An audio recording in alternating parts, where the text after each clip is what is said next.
but I'll never forget the way you feel right now. Oh no, no way. And I would do anything for love. Oh, I would do anything for love. I would do anything for love, but I won't do that.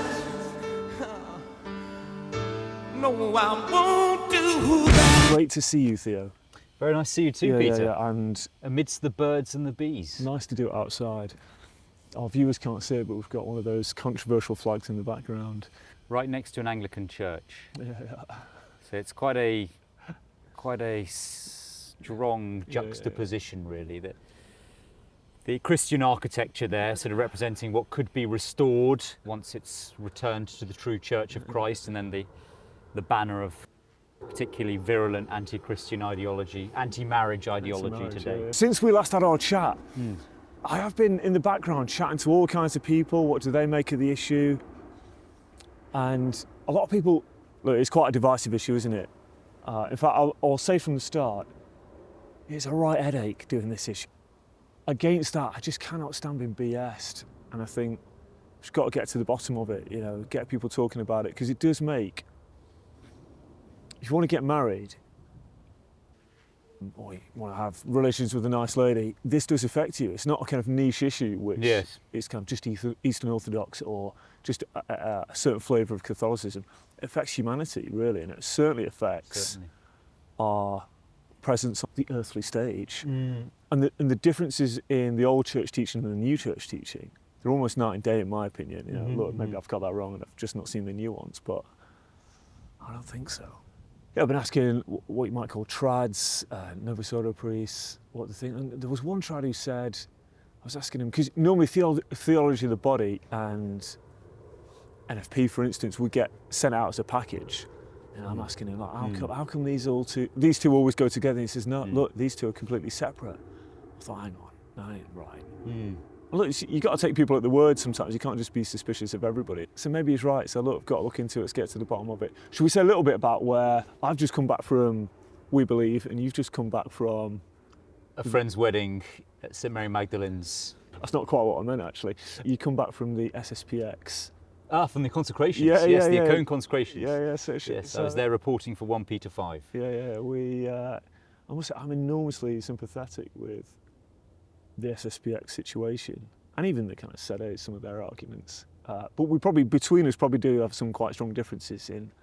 Not to, I don't want The key thing is that we profess the same Catholic faith. Yeah. That's what makes a Catholic. And we are suspicious. Something ain't quite right. Something's gone on, and do want unity, but we don't want to be shoveled up with a load of modernity BS. So. I don't want to kind of paint it. Raising this subject is going to twist a lot of knickers, and it has actually. I've had quite a few messages, both in support and against. But I also saw messages of people asking for more monologues. Oh, right, yeah. Be careful what you ask for. I see you've got your notes. I suppose on that, I'm happy with monologues, but I don't want, because I think marriage shouldn't be some kind of esoteric thing for the intellectual. Bob the Builder wants to get married, and it's got to be this subject has got to be quite approachable, and I don't want it to become too ununderstandable, or people are just switching off. Like, even though there is a lot to get through, that is true. Yeah. So I suppose that's why I kind of interrupt it quite a bit. But anyway, that's what I've got to say on that. To get into it, I think you can make it a 3 hour, 4, 5 hour discussion, or a 1 minute discussion. One of my 1 minute discussions is, if you listen to the song by Meatloaf, I would do anything for love, but I won't do that. He famously died, and in pop culture, it was a question like, what wouldn't he do for love? No one knew, because in the pop culture mind, romantic love is the greatest thing. Love. And if you listen to Meatloaf, he's kind of quite a primeval character when he's seen. He's hot-blooded, wants to get on with the ladies, but he is absolutely dead right serious. He will not do that. And that is the natural law. The thing he would not do is frustrate nature, because he says he will go to hell and back. So it's not a love scenario like, I won't marry blondes, or I will not marry whatever. And that's what this all comes down to, really. We will not contracept, we will not disrupt or attack the natural law, which is don't frustrate nature. if you can understand that, you're into the debate. Yes. Theo, That's the synopsis at the beginning. you take it away. Do you want to give me a bit about the SSPX situation? Your Well- thoughts on it? Well, In a nutshell, if you can do that. I mean, where it's, I suppose, there's some relevance to our What topic we're- of conversation yeah. today is that it does touch on canon law, the SSPX case, and some of the ambiguities and the personalist philosophy and the positivism, the legal positivism behind the 83 Code of Canon Law is at play with regard to the apparent excommunications of the priests and apparently the faithful that formally adhere to the so-called schism of the Society of St. Pius X. It is a contention or a debate which, under the 1917 code, which we talked about in our last conversation, would just not be so confused to start with, because the various sort of mitigating canons which are in the 83 code, which this time the DDF has not considered, such as the fact that What's the DDF? the Dicastery for the Doctrine of the Faith, the former CDF, the former Holy Office, Oh, right. the former Roman Inquisition, Right. that is meant to safeguard the deposit of the faith, such as the canon which requires the excommunicate to have a 3-month grace period in which to appeal their so-called excommunication, and that's not been given. So there's all sorts of issues there. I think for those viewers that are wanting to read my view, they can look at a forthcoming article in which I present my case and how the SSPX consecrations is a manifestation of broader lawlessness within the church, and we can talk about that with regard to annulments. Well, look, the 83 code, I mean, look. Exactly, my yes. new And favourite so subject. it actually does Yeah, touch on it your is- real life, your marriage. Yeah. Exactly, yes, and it's actually there's some similarities, you might say, with the SSPX, Yeah. because it's to do with ecclesiology. The title of my article is "How can you be excommunicated from a church which refuses to define its own boundaries?" If Pope Leo XIV is saying that we are already one with the pseudo Archbishop Sarah Mullally of the Anglican sect, then what does it mean to be out of that? sure. And it's the same with marriage. So if you're going to say that psychological immaturity is grounds for dissolving marriage, then those boundaries are really not clear, and canon lawyers can and have driven a hole right through those terms in the Code of Canon Law. And even this might just seem, the way we're talking about it might seem like some kind of minutiae. It's not. Like, I've watched video after video after hours of videos. A bit like when I got into the abortion debate, I wanted to make sure, is there something here? Yeah. But there are canon lawyers that are making noise about, look, we can't be having this. Just people are getting annulments off the back of nothing. Yes. Just several kids. Yeah. It's scandalous. It's not just It's terrible. nerds chatting about law. Yes. This has got real life Yes. implications. So things need definitions, and that's what John Farrell always starts with: marriage definitions. Just like a country, you might say, well, to be English, it entails a particular temperament and a taste for tea, A tolerance for grey clouds, and bad weather. this accumulated culture and tradition. That's all true, but it also is actually the land in the British Isles with a border around Sure. it. That territory is England.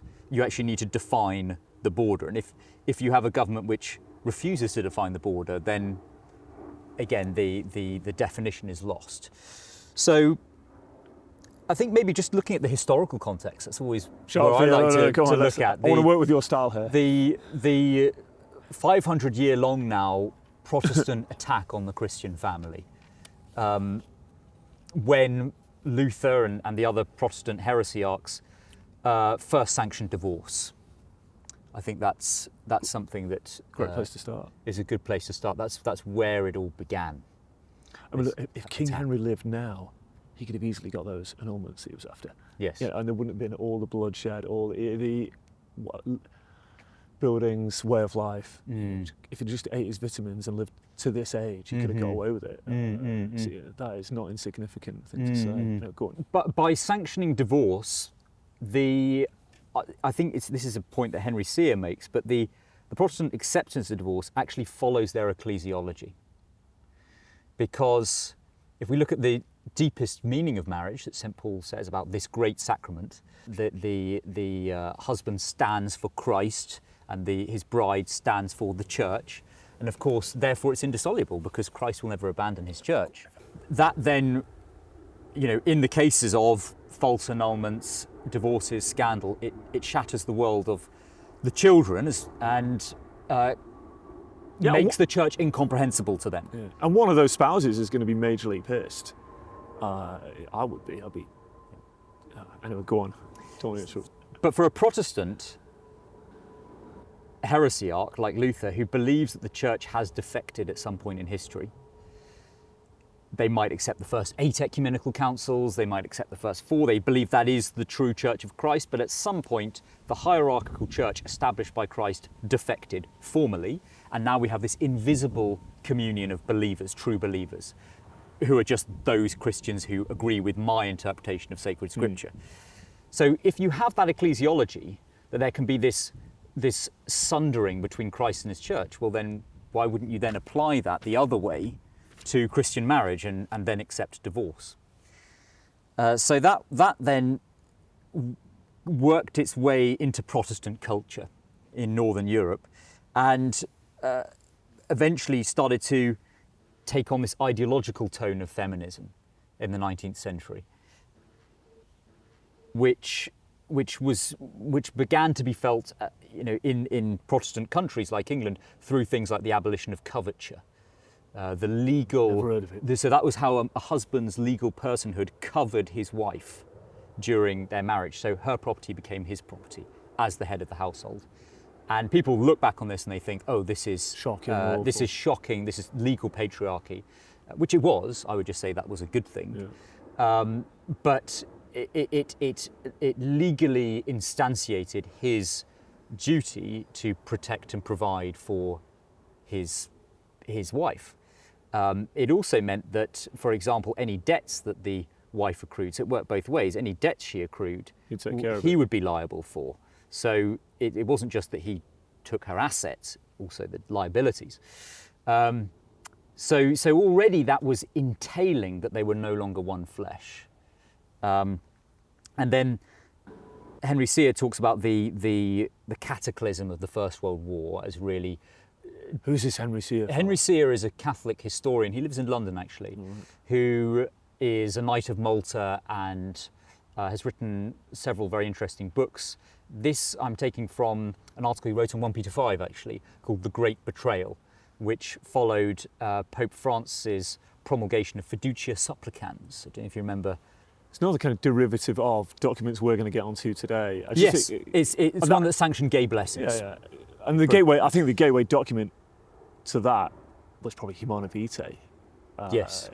It's sad to say that, but anyway, look, that's kind of jumping the gun. That's quite right. That people who think that Pope Francis was this sort of spontaneous revolutionary, not at all. Not at all. When he's saying, for example, that Catholics shouldn't breed like rabbits. Yeah. Groundwork's been done. Paul VI was saying the same in Populorum Progressio, his encyclical in 1966, that introduced this novel idea of responsible parenthood. Words you would not hear in Casti Connubii, no way, not ever. At all. Yeah. To even concede the idea of a population problem. The idea that he's talking about the population of the church. Yeah, it's crazy. He's talking about the population of heaven. Yeah. That God would mysteriously allow Catholic couples to cooperate and collaborate in his eternally foreseen, predestined plan for the generation of new souls to populate his heaven, that would somehow be a problem. But mysterious to us maybe, but in his plan, you're kind of interfering with his plan when you say that kind of stuff. So Pius XI, with this destabilisation caused by the First World War, this rising tide of feminism. So Pius XI then issues Casti Connubii in response to the Anglicans' Lambeth Conference, which we talked about last time. We did, and this is to me, this is like whatever the Church of England is up to that point. It ceases to be a serious operation. Yes. At the point of the Lambeth Conference. As soon as you take the shackles off contraception. Yeah. And part of the backdrop of this is it Margaret Sanger? She's on the cards here. That whole movement to contracept and regulate. That's in the zeitgeist, maybe we could say. Definitely. Yes. So it's not like they just pulled that out of a hat. You know, there is strong secular pressure from anti-Christian as ever, the forces. Church of England is meticulous in its bending. It's folding yeah. before those forces. That's Sure. right. But it follows logically from their acceptance of divorce, because if divorce is impossible, according to the natural law, also because it destroys the world of a child, then therefore you're not putting children at the centre of marriage anymore. And we talked about before how the purpose of marriage is procreation and education of children. Yeah. And procreation primary, which I do want to get back onto. Absolutely, yeah. And the subordinate ends is all the of other the stuff. mutual aid to the concupiscence of the spouses.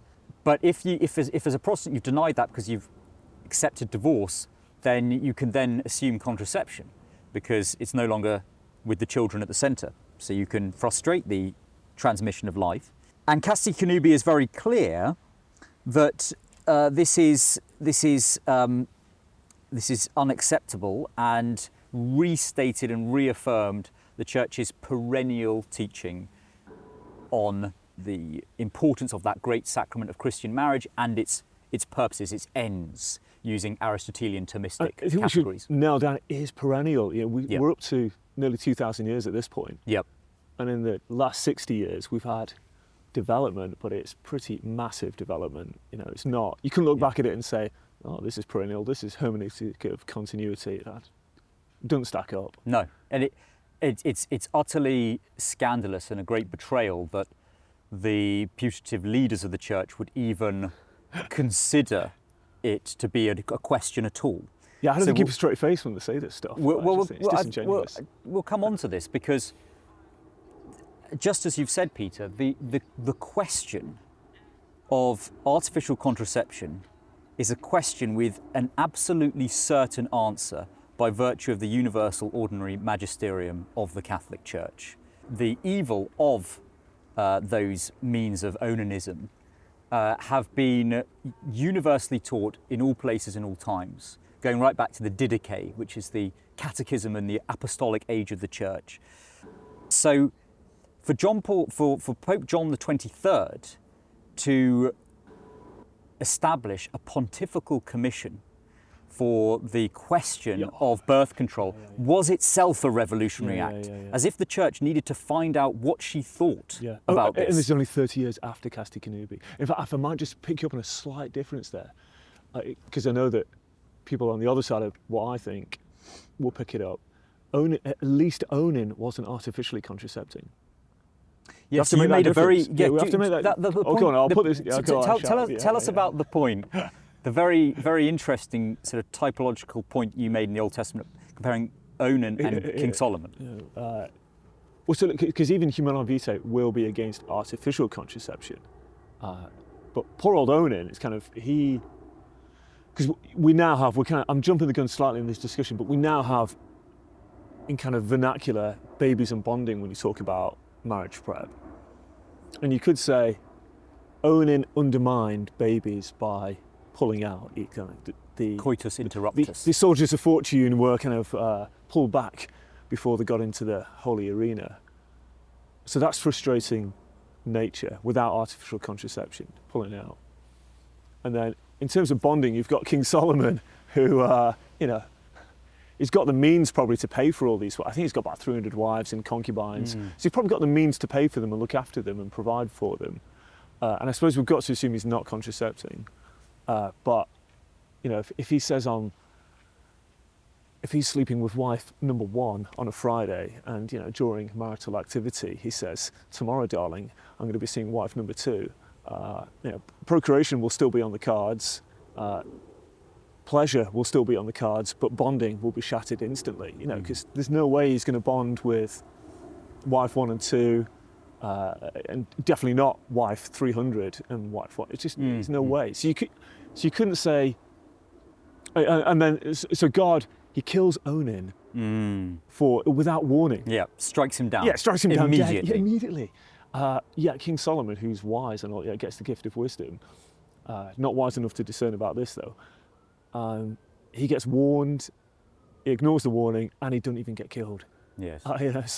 think he does pay the price in terms of the descendants. I forget the details. But for us to Well, he say, loses his kingdom. Yeah, but loses his kingdom, He doesn't yeah. get struck down yeah, immediately. Yeah, at least he gets fair crack. Yeah. So you can't really say that, because the kind of post-Vatican II has removed the hierarchy of events and no longer say procreation primary. It'll say the two equal goods of marriage are.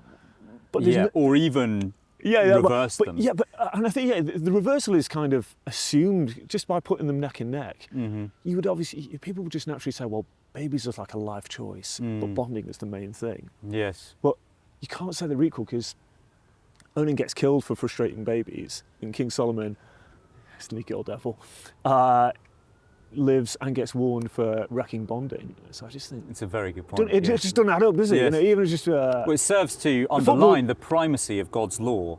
for sure. My football changing room, amateur football days, they'd be right on top of that. They're it's just very plain to see. Yes. Yeah, very good point. It's just, anyway, go on. I don't want to interrupt you. Well, no, that and by the way, that sort of flattening, equalising of different sort of terms and objects. You think about John Paul II's novel idea of mutual submission, which ostensibly is putting husband and wife on the. Just in rules- reality, it ends up creating matriarchy, Yeah, and it because you can't have two heads. Doesn't add up, does it? It doesn't add Just up. So, in real so life. in I practice, think we can see it in real life. People just know. yes. Yeah. Even when I speak to atheist friends, or Maria does, she'll speak to kind of non-believing mums, and they'll often say, I'd love more babies, but my husband won't allow it. They're not saying a big spiel about feminism or nothing like that. It just in real life, generally, it's obvious that the husband is in charge. It's that kind of the way it's Yes. created in nature. Yep. And it just sounds like such a wussy phrase, mutual submission. I just think, come on, right, have we got to soak up this stuff? Yep. Anyway, go on, keep going there. Sid. Yeah, St. Thomas says that the dominion of a woman is the death of a family, Right, just to as say that. tyrants of a commonwealth. Right, there you are. And in the book of Isaiah, chapter 3, Israel is cursed. God abandons Israel, and Holy Scripture reads, "Woe to the wicked unto evil, for the reward of his hand shall be given him.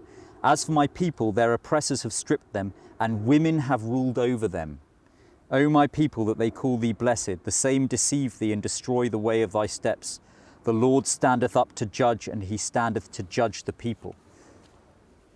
We look around at our societies today that are so disordered and are ruled by women. Yeah. It's a just punishment for how men have abandoned God, have rejected God.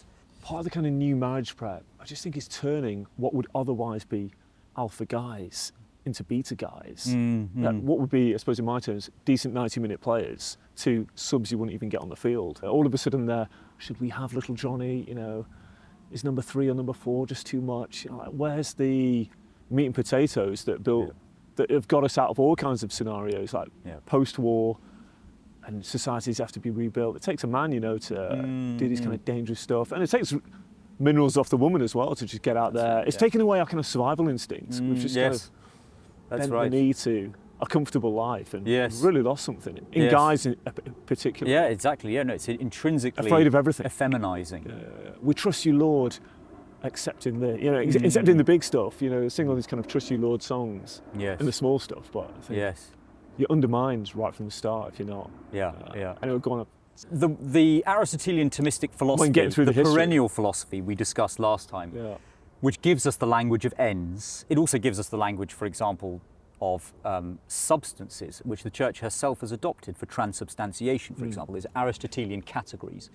The Church has sanctified and used to express the mystery of Christ's presence, his representation in the holy sacrifice of the Mass. And that consideration of ends is particularly, it's accessible to all humanity, but it's particularly resonant for men who are thinking systems and processes and hierarchies. logic and hierarchy. St. Thomas says that the intellect is the gift, the privilege of man. That's why men are the heads, and women have the privilege of emotion or intuition. And as Pius XI says, man is the head of the family, woman is the heart of the family. But because modern life is so contrary to that perennial philosophy, it would continue to be taught in seminaries, but it started to not be grasped so strongly among priests, among theologians, among laity, and these new ideas of personalism arose. Now, I'd just like to really credit Henry Sear here in this article. This guy's alive, the right? great betrayer. Yes, he is. Yes, and he gives talks in the traditional Catholic scene. He attends the Brompton Oratory. But he here points to Scotist philosophy to get it into the mystery of the sexes. And I don't know if you're too familiar with Scotism. No way. This comes from, and our mutual friend Dr. Sebastian Morello would be able to describe this much more at length than I could. But Duns Scotus was a high medieval scholastic philosopher living at the same time as St. Thomas Aquinas, and people might know of him today best perhaps for being one of the sort of most forthright and well-known proponents of the dogma of the Immaculate Conception, which St. Thomas Aquinas denied, although perhaps he changed his position later on, but that was one flaw for the angelic doctor. But Duns Scotus was a Franciscan, and in his philosophy, what it emphasises is the primacy of Christ and how God's plan, God's self-knowledge, God's will is primary in and precedes the creation and the participation of his creatures in his providential plan.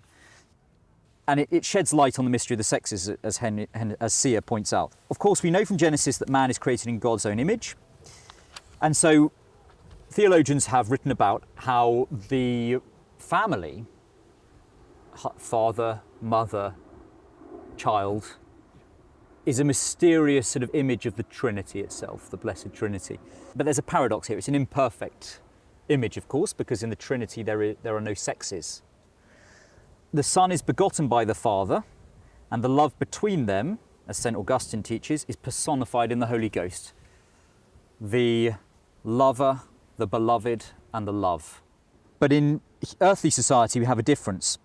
A human person is not begotten by a father alone, but brought into being by a father and a mother. This is a relation that does not exist in the Trinity, and we need to ask ourselves why. Clearly, God could have devised a human race with no sexual difference, with a different means appointed for procreation. That would simplify things quite considerably. The as you say, the sort of thickets of this conversation, that we've been having, and how far one can go into it. But no, God ordained this for is there relevant to be two stuff, sexes. This is relevant. Yeah, this is getting right to the core. Because theology of the body will try and do a similar thing and make reference between. Exactly. But I think Duns Scotus here provides a much more compelling answer. So why, therefore, did God create a race divided between men and women? Henry Sear says, quote, "The answer must be that he did so for the sake of the incarnation. The reason why every human being derives his nature equally from a man and a woman is that was the only way in which a being could come into the world who was by nature both God and man." So it's not that God creates the world, Adam and Eve fall, and then God responds to that with the incarnation. In Scotus's theology, God actually foresees man's fall and actually foresees the incarnation as felix culpa, as a result of that happy fault, an even better outcome and order of grace, which will actually redound to more glory and more overflowing benevolence to his creatures. So it's just that consideration of what was the what was preordained. So Sear says the alternative would be to think that God invented an arbitrary order of humanity and then improvised the incarnation from its accidents. That is the absurdity implied by those absorbed in the assumptions of the world. So this is really like celestial theology, because you're trying to think as far as we can, which we can't, but as far as you can from God's view. The truth is the opposite. The human race was devised to make the incarnation possible. The duality of the sexes is the natural precondition for the supernatural duality of the incarnation. So the duality of the sexes, man and woman, is a precondition for the supernatural duality of the God-man, our Lord Jesus Christ.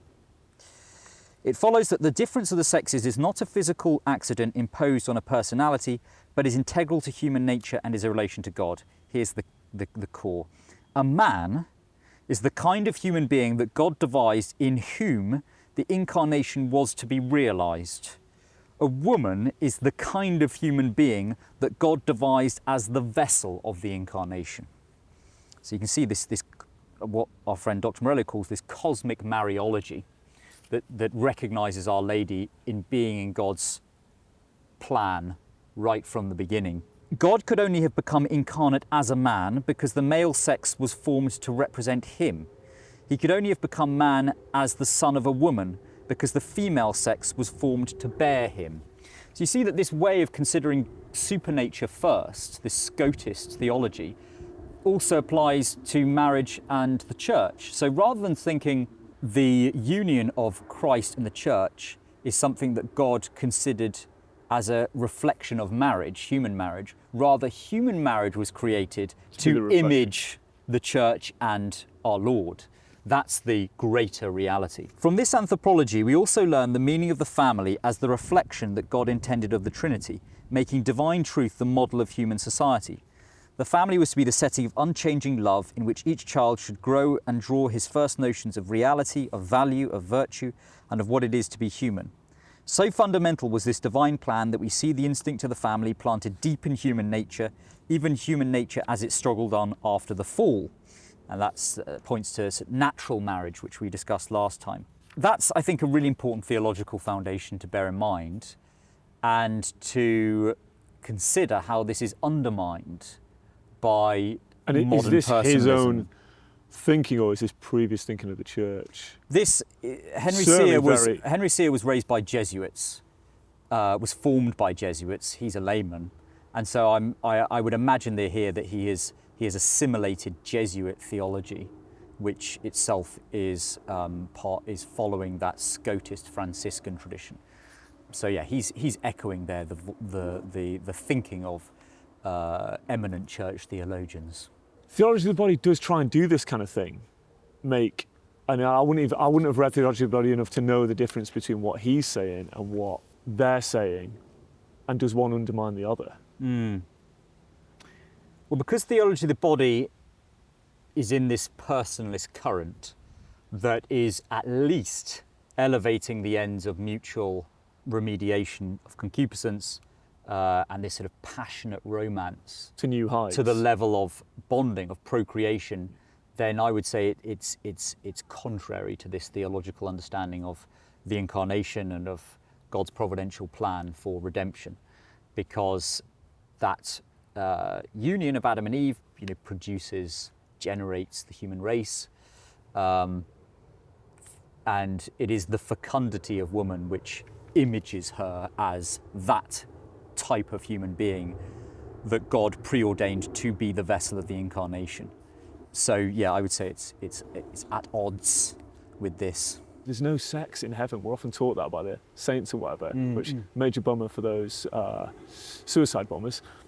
Yes, exactly. Yeah, the Mohammedan conception of the afterlife is entirely carnal. As St. Thomas said, it's a carnal religion for carnal men. Emphasis on the last word there, carnal men. Often in the kind of new marriage prep, your sex is elevated as this highly spiritual experience, which kind of like, again, it's kind of a bit like mutual substitution. It's such kind of rosy talk, which for what is obviously a worldly pleasure. It's worse than that. I think it's actually an occasion of sin often. For priests to be talking about this, it's demeaning, it's inappropriate, it's indecent. And I think this actually points to where John Paul II is, some of his sources that he's drawing on for Theology of the Body. Which is Van Hildegard or whatever. Von Hildebrand, yes, and also some of the Polish messianic sources, which I think have been influenced by Jacob Frank and the Sabbatean Frankist Jewish tradition, which sees God as androgynous. Right. I have no idea. So this is important with regard to. So they say, well, Adam must have been an androgyne, because it's out of Adam that Eve is formed. So it must have had feminine potency within Adam to then differentiate these two sexes. And if Adam's the image of God, then there must be the female within God. And so Jewish Kabbalah talks about the Shekinah. And I'm pretty disturbed actually to see Catholic theologians, again modern Catholic theologians, sort of uncritically assume this Kabbalistic Jewish notion, because the Shechan is in the Old Testament. That's true in Hebrew, which refers to the presence of God, the pillar of fire with the Ark of the Covenant. So that is a verb, I think, the way that it's presented. I'm not a scholar on this, but they turn it into a noun, the Shekinah, the feminine presence of God. And so when, for example, today modern day Jews go to the Western Wall, which they pretend is the wall of the Second Temple, but is actually the wall of a Roman fort, and you see them doing what they call davening, which is copulating, basically. Right. You see the Jewish men doing that. They're doing that because it apparently represents copulating with the Shekinah, reuniting those two parts of the feminine and the masculine, the cosmic, into this cosmic androgyne, which is the Jewish repairing of the world.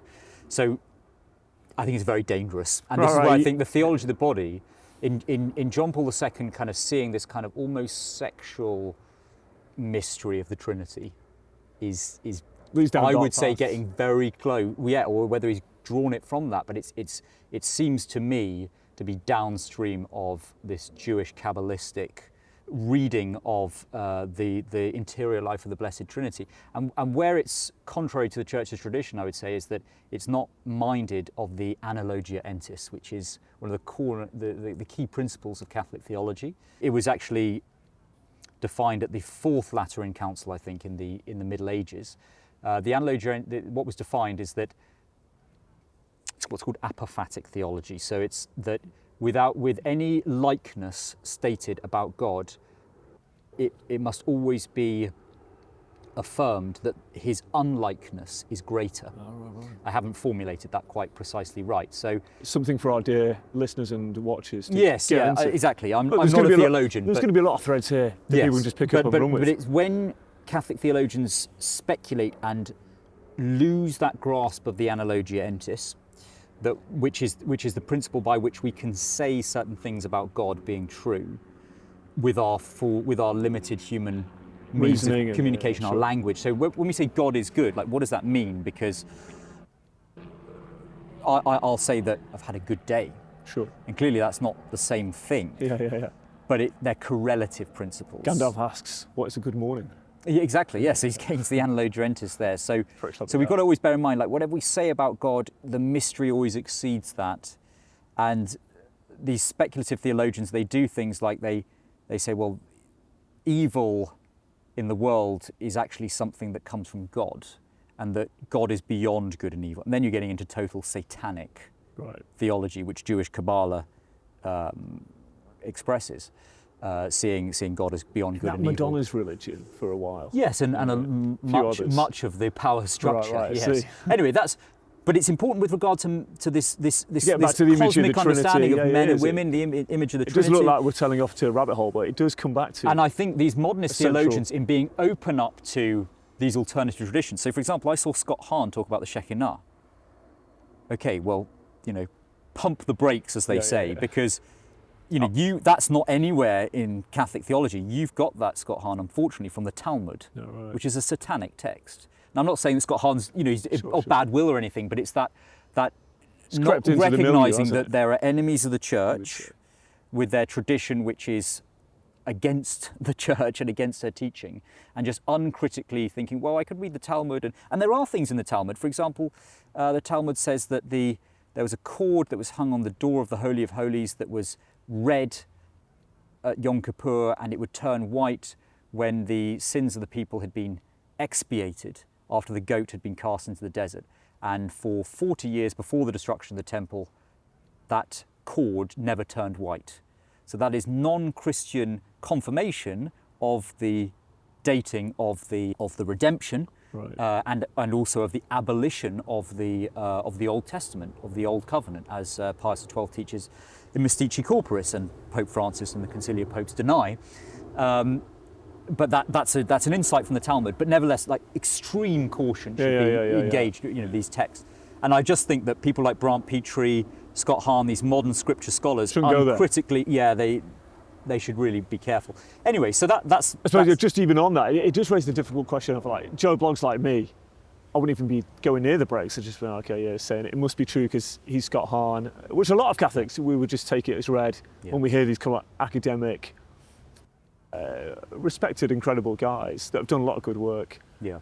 Well, there used to be something called the Index of Forbidden Books. Yeah, sure. And the Holy Office maintained that active register, and you would have to get special permission as a theologian to examine something like the Talmud, quite rightly. Yeah, I suppose a little bit on Scott Hahn and the Pope. So I do want to say, because we are, I suppose we're coming after what are generally seen as protected species. You know, Pope John Paul II, you can't say a bad word about him. Scott Hahn, amazing conversion, does amazing work.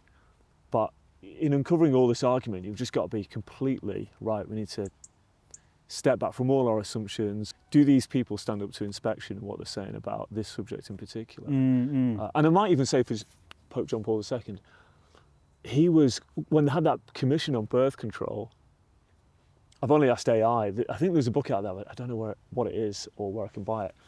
But I did ask AI, there was the vote that went on, wasn't it? There was the laity that voted on it, and there was bishops and cardinals that voted on it.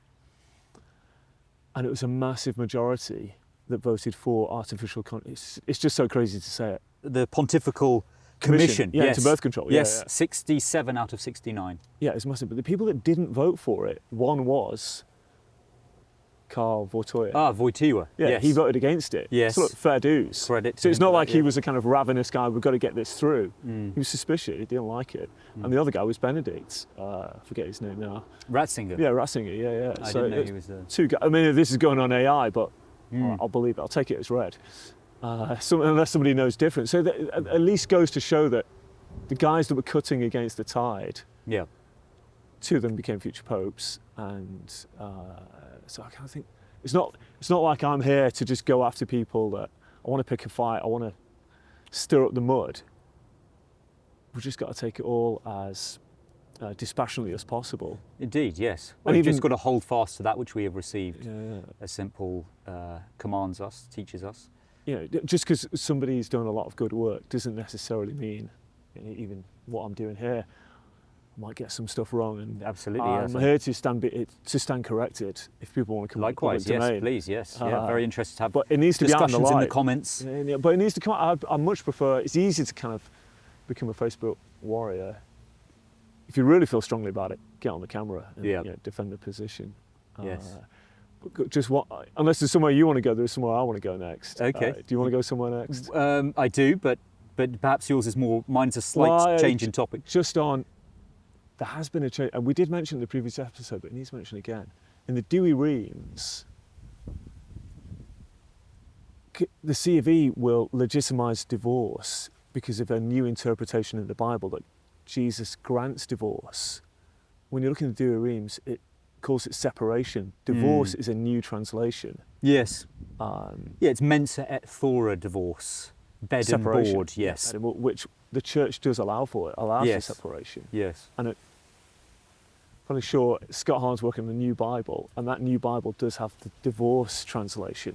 And that does make a world of difference. Because if we call it separation, we've got to go back to the drawing board on annulments. Yes. The other thing, we're not really touched on it. Some people watching this will cite, go forth and multiply. That sounds like a command. You would just take that as read, that is a command to humanity. That's what the Protestants say. But even just to hear it, you wouldn't think, it must be what the Protestants say. You would think that is just a command, but it is not a command, is it? In the Douay Rheims, the commentary in it will say, Douay Rheims is like the original Catholic Bible translation. It will say it's what? It's the nature of nature, I suppose. And a blessing. It's the blessing. That's what God says to Abraham, that your progeny will be like the sands, like the grains of sand. And that it is multiply. And he doesn't say, go forth and make connection and multiply, like bonding and babies. Yes. He doesn't ramp up the love. That's So you can even see in that very Yes. first, there is a hierarchy. There is, yes. Yes, and as we talked about before, those married couples which are unable to concede lament the fact Yeah. and will eventually, God willing, reconcile themselves to God's will in the matter, but it's not a source of happiness in the marriage, it's a source of unhappiness. And Well, it might be to a modernity couple that they can't have kids. no, but I'm saying an infertile Sure. or Saint Elizabeth in the New Testament, when she speaks with Our Lady, says God has taken away my reproach, my shame, in conceiving St. John the Baptist. So I know we've said it before, but that was a late pregnancy. That was well into menopause. yes, Are we led to believe? I'd have to Check it out. But they said that she who was barren. yes, it seems to be that was. We'll take that as read that's as implied. menopause. Exactly. Yes. Yeah. Yeah. 'Cause that does have some implications for later on in the discussion. Yes, it all recapitulates the primacy of procreation as the end of yeah, marriage. Sure. So against this, we have, talking of, St. Paul says, heed not Jewish fables. And we had a major Jewish fable in the 20th century through Paul Ehrlich's population bomb, All right, yeah. which sadly the hierarchy heeded. Did it? You're talking about population. I'm talking about the overpopulation. that is one of the, I would say, drivers of this change in teaching and this introduction of novel categories and language, amongst them being responsible parenthood, which we touched on earlier. So in 1967, Populorum Progressio, which is on social teaching and human social development, Paul VI says, with regard to population growth, there is no denying that the accelerated population growth brings many added difficulties to the problems of development, where the size of the population grows more rapidly than the quantity of available resources to such a degree that things seem to have reached an impasse. In such circumstances, people are inclined to apply drastic remedies to reduce the birth rate. So already he's assuming the framing of the enemies of the church. That is just a very concise definition of Malthusianism. Crazy statement for the church to be making. Yeah, that there is a population problem. That there is a problem with more souls in heaven praising God for eternity. The population of the church. Or that God got it wrong in. That God got it wrong. Yeah, that the church should learn from modern man. The Holy Spirit's changing its mind. The Holy Spirit's changing its mind. This is really awful, but underlines the way in which the spirit of the age, the openness to the modern world, ended up being the modern world changing the church. And so suddenly... Well, I think you could say in some respects, the church is leading the language here. It's not only just going with the zeitgeist, it's kind of giving it a language to go with. Yep. In some respects. Yep, and if you concede the linguistic ground, then you concede, and the philosophical ground, then you concede the battle. You'll find that you're fighting on the enemy's battlefield. Yeah. That's bound to fail. This will come on to Humanae Vitae. It was maintaining the church's teaching, but removing the church's philosophical matrix, and that was bound to fail. Which I would, in my kind of amateur terms, its philosophical matrix previously was very concise. Yes, just realism. Yeah, tight the lines. perennial philosophy. Yeah. As majestically expounded by the church's philosophers over centuries. So Paul Ehrlich's book was in 1968. Of course, it's been institutionalized in the United Nations aid institutions, which promote contraception and abortion and sterilization in lots of countries throughout the world. We've got to say, I think these are pillars of modernity. They're not just dressing on top of modernity. These are pillars of modernity. Yeah, these are some of the greatest crimes that cry to heaven for vengeance in our time that were unknown before Vatican II. And when you often hear this phrase among the saints, that God hands you over to your sin, I think we must be well past that point. You almost, I often think, I suppose why I disagree with the SSPX, we get the leaders we deserve, and yeah, the body is hurting. I'm part of that. I'm part of the reason, or my predecessors, and certainly me as well, my sins are part of the reason the body is hurting. And the kind of insufferable, insipid leadership we get is because of the grassroots. And I think we have to suffer the leadership together. It's my kind of penance to endure and to, I've got to be part of its healing. You know, if I want to see good leadership, then I've got to stay the course. This is our kind of time of chastisement. God's maybe kind of withdrawn his grace, or, you know, it's just a drip feed coming in to keep basic functions alive. I think, well, we've got to reform, redouble our efforts, and good leadership will come. Take our medicine. Yeah, and it might even come in the leaders we got now. They might just have a chat. At any moment, a person can convert, and so kind of thing. That's the SSPX kind of, we need to distance ourselves, create a gap, I kind of see the arguments they've got. I did watch that 4-hour debate, it's just kind of side issue. I watched that 4-hour debate, one of the Americans did, Connor something. Did you watch that at all? Where he had an SSPX guy, apologist, and a kind of VAT2 trad-leaning kind of lawyer. I didn't see that, no. I must say it was good. Okay. Anyway, a lot of ground in 4 hours. They can. Yeah, a lot of ground. Yeah, it was. But just to say that I do sympathise with both sides. Kind of. Well, the body's certainly suffering. The body is suffering. I think any faithful Catholic knows it in their own lives. And I almost think God has handed us over to our sin. He's going to say, look, you're not interested. Off you go. Yes. Good luck. Yeah. It's yes. I agree, and I agree. We get the leaders we deserve as well. I would just emphasise that to be a member of the Catholic body, you have to profess the Catholic religion. So if they profess a different religion, then there's something else, something at work there. But so Ehrlich is a neo-Malthusian, arguing in his 1968 book, The Population Bomb, that hundreds of millions would starve in the 70s and 80s. Countries such as India would be unable to feed themselves. There'd be these resource shortages.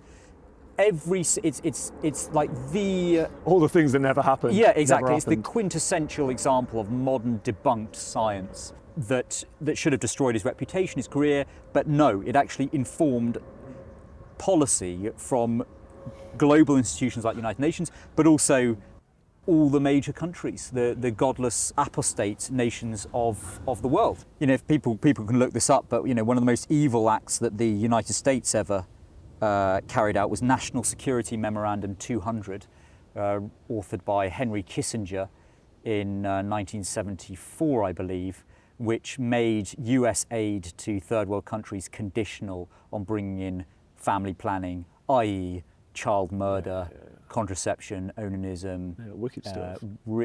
Imposing that on other countries. And in fact, one probably in terms of the numbers of deaths, murders, probably the nation which suffered the most was China with its one-child policy as a result of this wicked thinking. And now their economy is under huge jeopardy because of the we have the opposite crash. problem. We have absolutely. Population demographic implosion. The obvious problem that the whole of Europe is below the birth rate, and the Vatican, the one institution in the world that is against contraception, artificial, any kind of, at least on paper, is not talking about it. There's no document released. Hey guys, we've got an idea. But make sure you get vaccinated. Yeah, so this pontifical commission, established by John XXIII in the last year of his life, 1963, he didn't allegedly want to bring up the issue of contraception, oral contraception, on the floor of the Second Vatican Council. How did you find that out? Just looking at what commentators have said about the history of this commission. There's a Catholic Answers article on it, which I was looking into, Trent Horn. Oral contraception hit the market in 1960, 1961, and the history of that, the development of that is another insight into evil, when you see the developers testing these chemicals which often cause sterilizations without the women knowing, these poor women from Puerto Rico, Catholic countries. It hit the market, and this created a kind of clamour for the Church's approval, that it might not constitute sort of this deliberate frustration of the natural law, because it would correspond to recourse to the infertile periods, the natural family planning, which had been sort of growing in emphasis among certain theologians like Dietrich von Hildebrand. Before Vatican II. Before Vatican II, yes. So John the 23rd establishes this commission. I think it only had about 5 members in 1963. He died later that year. Paul VI then expanded that commission into include 72 members. Cardinals, bishops, doctors, laity, women, all sorts of different members. And you've probably heard a camel is a horse designed by a committee. Sharp, never heard that. And this committee just very, very quickly reached a deadlock between those who were determined to change church teaching, or to advise a change in church teaching. The massive majority. The overwhelming majority, including bishops. Yeah, sure. And in the meantime, Gaudium et Spes had sort of, in its bizarre sort of, the Second Vatican Council's document style of just kind of making observations, like sociological observations about the modern world, not actually giving anathemas or dogmas or canons, just kind of saying things about the modern world. So it just says in Gaudium et Spes, well, modern man... The original Jordan Peterson in a way. Yes, even has ways of regulating births, and just kind of leaves it there as a sort of tantalising comment. It does later on condemn contraception, but it's just this kind of strange contradiction. So the Catholic... You've got to make the distinction. Condemns artificial contraception. Yes, because Onan... That's right. And is the pill artificial? At this time, that's what the Commission is looking into. Because they think, well, it's just... I mean, of course, it's deeply artificial, and the kind of, the side effects that oral contraception has. We're now becoming aware, like the rise of incidence of breast cancer. Even in the non-religious world, people are onto it. Yes, that's right. Yes. I mean, I might just say, in case of Onan, against the backdrop of all this, Onan's starting to look like the moral high ground, because he's not artificial. Yes. You always think, poor guy, what gives? Anyway, go on, keep going. The report made to Pope Paul VI by 1966, and because there's this impasse, there's a majority report among the heretics, which advises the lifting of the let's get with the times. Prohibition. Yep. And the Vatican II, again, Gaudium et Spes had effusively praised modern man and his technological achievements and the way in which he had was able to overcome and solve problems with greater and greater human maturity. And the minority report, which... Cool name for a film, by the way. Yes, which maintained the Church's teaching. Had an American on it, didn't it? Had some kind of famous American. That's right, yes. Not John Daly, but Father Daly. Yes, can I wear these? Yeah, absolutely. Yeah. A Jesuit, actually, giving them their due. Paul VI then sat on that. And the next year, 67... Go on, shall I put that on there for you? The majority report was leaked to the press. A very modern phenomenon. The National Catholic Reporter, which to this day remains a heretical publication. Distorter.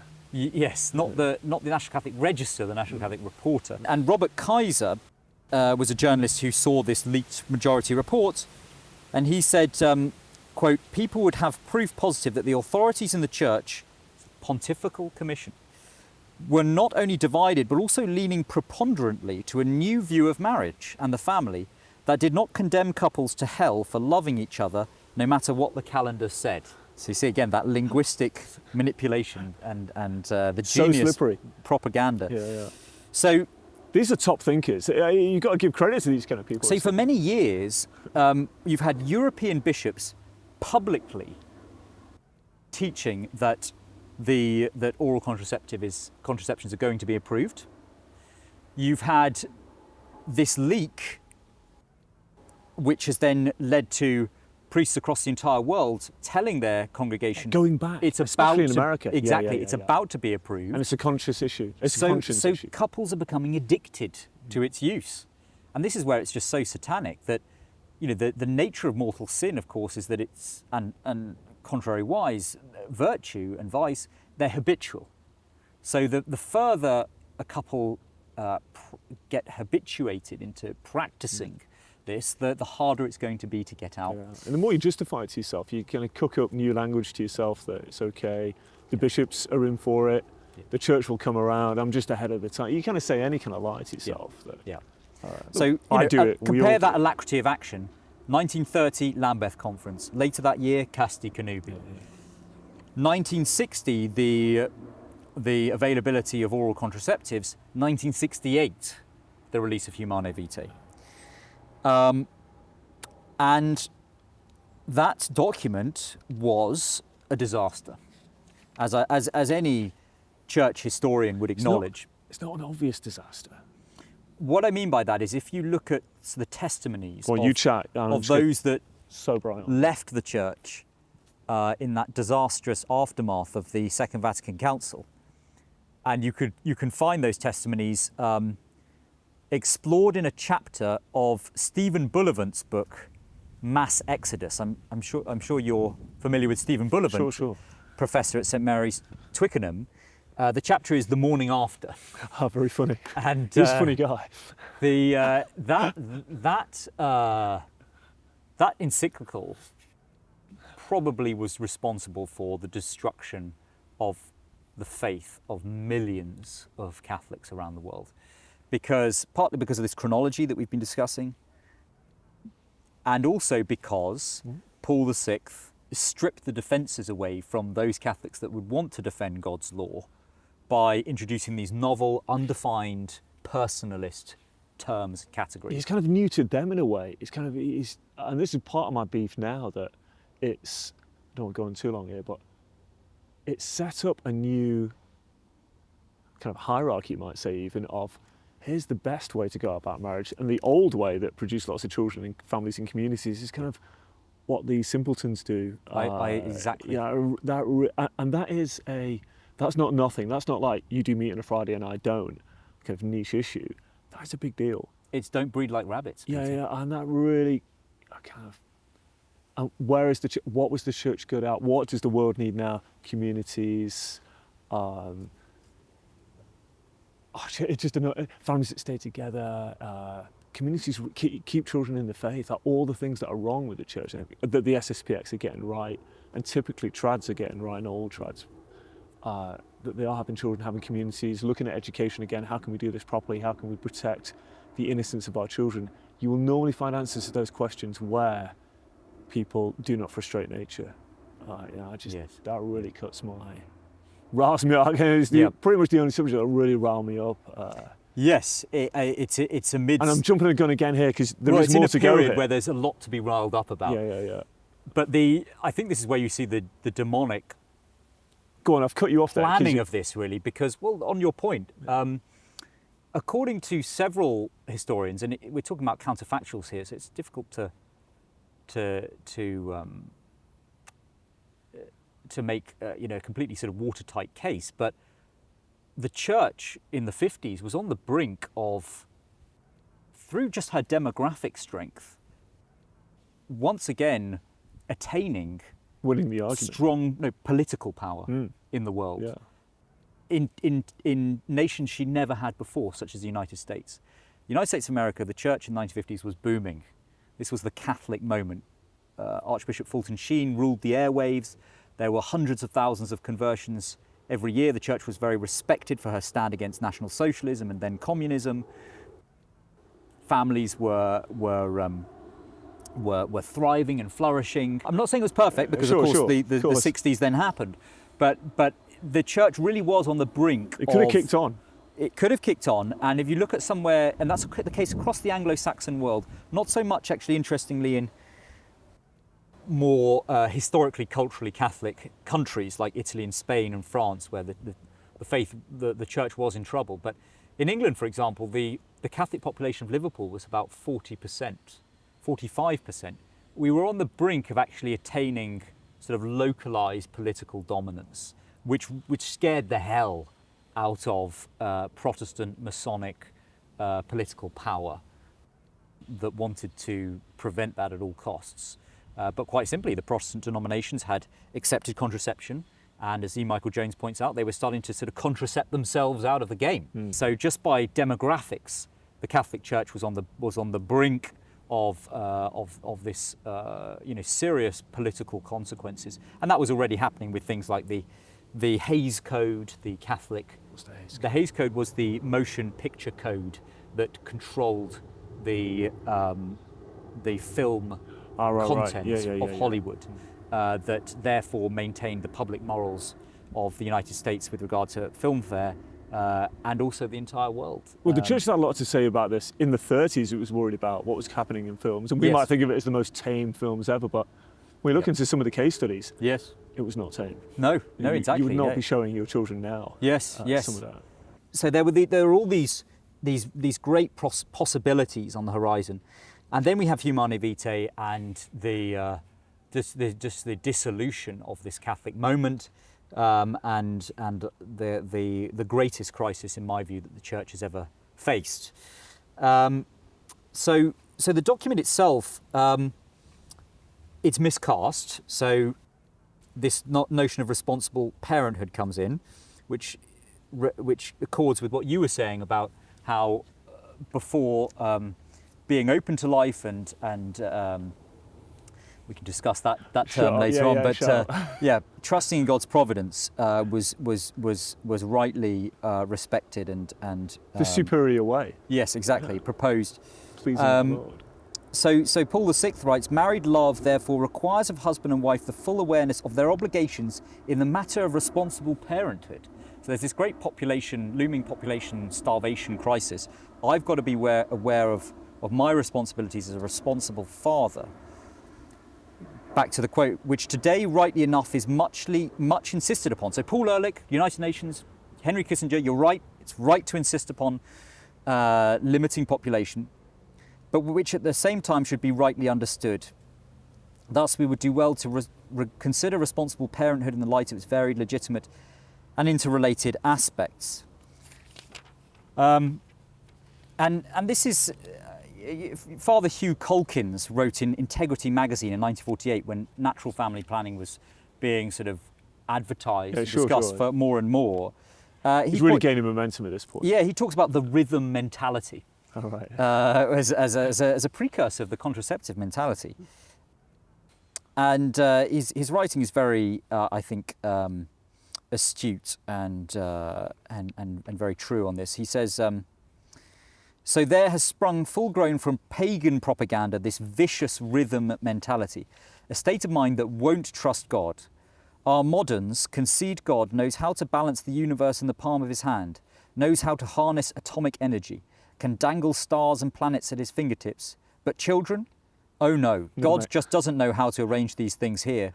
We'll take care of that through family planning. That's exactly what it is. But the planning centres about how not to have a family. Again, that's really key. And again, the framing of the enemies. Francis Bergoglio saying Catholics shouldn't breed like rabbits, as if it's a choice to have children. No, it's, as you said, frustrating the natural ends. It's a choice not to have children. And you see this in prenatal classes with modern secular people, that they see the menstruation and the fat and having babies as some kind of departure from the norm. Yeah, absolutely. Rather than you dip into it. Yeah, exactly. Rather than this being. It could crush your life, but maybe you want to dip into it. Exactly. Yes, and that's what the rhythm mentality creates. But the planning centres about how not to have a family. So our do-gooders extol either, and this is again modern language being so satanic, it inverts everything. So reproductive rights is actually not about reproducing, it's about murdering the little ones. Yeah, if they slip through, if somehow contraception fails, yes, exactly. You've got to fail safe. So our do-gooders extol either the practice of total sexual abstinence, oh so piously, so that's something different, but anyway, even when the other partner is unwilling. We don't have no beef about that. Yes, yeah, exactly, yes. Again, it's part of that command to multi. You don't have to get it on if you don't want to. Only, but through mutual agreement of spouses and with very great care not to cause mortal sins against chastity nor become a proximate occasion of such sins. But nevertheless. That is your choice. No one's got any beef with that. Yeah. They scream protestingly, who will take care of the next baby? The simple answer is the same God that takes care of you, even when you resist his will. But we must give our children security and education. Just because God doesn't give parents and children all today's phony materialistic standards require, doesn't mean he fails them. He didn't give his own mother much in material security. Damn right. But heaven, not And as you made it, I must say, it was a great point you made in the last one. The material help she did get, she give it away. Yeah. That's. Yeah. And this is a large part of the NFP and the contraception culture. Is look, little Johnny. If we're going to have 10 of him, we can't put 10 of him through university. We can't do all these kind of necessary, so-called necessary things that, and we're all terrified of having children for these kind of reasons. But it's not a small point actually. We're thinking of children wrong. Yeah, they will look after themselves. Yes. Look at the 70s actually, and even before that, just after the war, the two guys that so-called lost, Germany and Japan, become the biggest economies. The human will to survive, the spirit for ingenuity, for entrepreneurship, it's just kind of in you. You don't have to go to a formal school and receive a formal course. Great if you do. Yes. But you can just get on with it. You know? When you see your brothers and sisters around you, hard up, you think, right, I've got to do something here. Yeah. The kind of the eye of the tiger, if you like. Yeah, well, it's just how the liberal mentality, as you say, effeminizes. Yeah, it turns beta. What are decent 90-minute players, match winners, goal scorers, into just these useless, useless eaters. Yeah. I mean, for Paul Ehrlich, you know, a baby is just another mouth to feed. No, mate. Just another cattle, another goy, rather than a resource, rather than another pair of hands, another intellect, another will. Go on, so Ross Smith as well. Here we go. He says, he, God, didn't give his own mother much in material security, but heaven, not security, is the goal set for the babies God sends. God established marriage primarily to give children life in this world that would bring eternal life. There's the supernatural end of marriage. Too many people are trying to play God. God alone is still the author of new life, and God doesn't need alarmist doctors, despairing parents, nor even thoughtless priests trying to run his affairs and deciding when new life shall be born. What God wants from us is free will, cooperation with his will. That's the one contribution we alone can make. What God demands from married partners is willingness to have the children he shall decide to send. People go to heaven only by doing God's will, not by planning things for him. It sounds good, doesn't it? People advancing this line of their own, of talking about prudence, are often, falsely invoking prudence, are often quite righteous about it. In the name of responsible parenting. Yes. Father Colkin says, but I'm sick of them. They're the kind who probably pitied Mary of Nazareth, carrying a baby God has sent, but for whom Joseph and Mary couldn't find a home. Talk about a housing shortage and tough landlords. They're the kind who pitied my own mother when she carried me her 12th child. Sweet chance I and many other poor kids like me would have to be priests if rhythm mentality prevailed. And what would the bleeding heart of another day have done about Nancy Hands carrying the baby who became Abe Lincoln? There would have been no Bernadette of Lourdes coming from a jail flat, nor Therese of Lisieux from sickly parents, and a mother who lost 3 babies in a row, and most certainly not a Catherine of Siena, a 23rd child, if the prudent planners had their way. Yeah. And you know, St. Catherine of Siena, one of the great saints of the church who played an instrumental role in ending the Avignon papacy. The great fruits that have come from parents putting their trust in Almighty God's providence. Yeah, she'll still get a mention, but this kind of history will be whitewashed out. You know, the 23rd child will not be mentioned. Well, that's what I would call a large family. Yeah, absolutely. And again, Paul VI introduces this novel notion of a large family. And I think the way that, again, what people inferred from it, because the definitions aren't given, because they're novel definition, they're novel terms. But I think what you're meant to take from it is that, you know, a large family is just a natural Catholic family, as Francis was saying about not breeding like rabbits. Whereas, you know, it used to be, and this just is normal among traditional Catholics, that a small family is perhaps 2 or 3 children. A medium-sized family is 6, 7 children, and a large family would be 23 children or something. So, again, the sort of implicit attack on those parents that are blessed with many children and put their faith in God's providential plan is from the Supreme Pontiff is something that's apparent here. And it does come down to, I think the rubber meets the road on that. And they kind of come up with new language to look over it, but it's a failure to trust in God. Yeah. You know, you can talk about all the trust you like on the small stuff, but I think this is where people that don't consider themselves, I've said this before, but I'll say it again, people that don't consider themselves that religious or full of zeal and faith, but if you don't frustrate nature, God's going to burst through the doors of your life whether you like it or not. Because you're going to find yourself with these children and a wife that you love, that you've committed to, and you're going to respect the vows. And you quickly find yourself, well, I need some help here. And you're not going to look to society or big government. You're going to start looking up pretty quick and saying some simple prayers. And all of a sudden you find yourself, you have got faith, you do say prayers, and you do know God better than these kind of life planners or family-sized planners. That's right. The simple guy can take heart and just get stuck in and get on with it, and he's part of God's plan quite easily. And you can see here the contradiction in the conciliar period between the Second Vatican Council documents, which extol modern man and how he's solving more and more of his problems, and how he's more and more aware of his own dignity, and he has all this technological prowess. And now Paul VI is saying, well, because of unique modern conditions, modern families have to regulate births. Well, which one is it? I mean, you tell someone from the Middle Ages that not, you know, that being entirely open to life, we'll maybe discuss that, but not having recourse to the infertile periods, accepting those children God sends, that would mean that you might not be able to get a new car.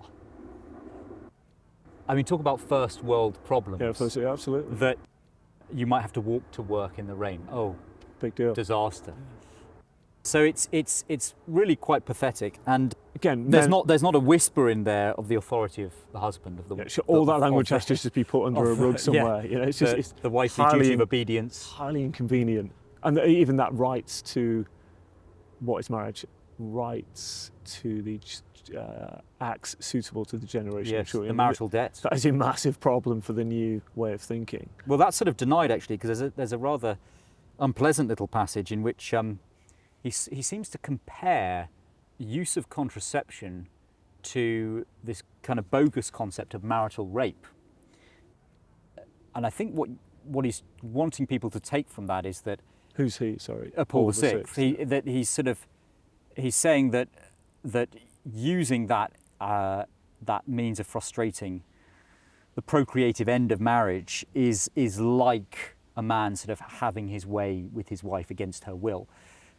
But of course, that's appealing again to a worldly category, because marital rape doesn't exist because of the marital debt.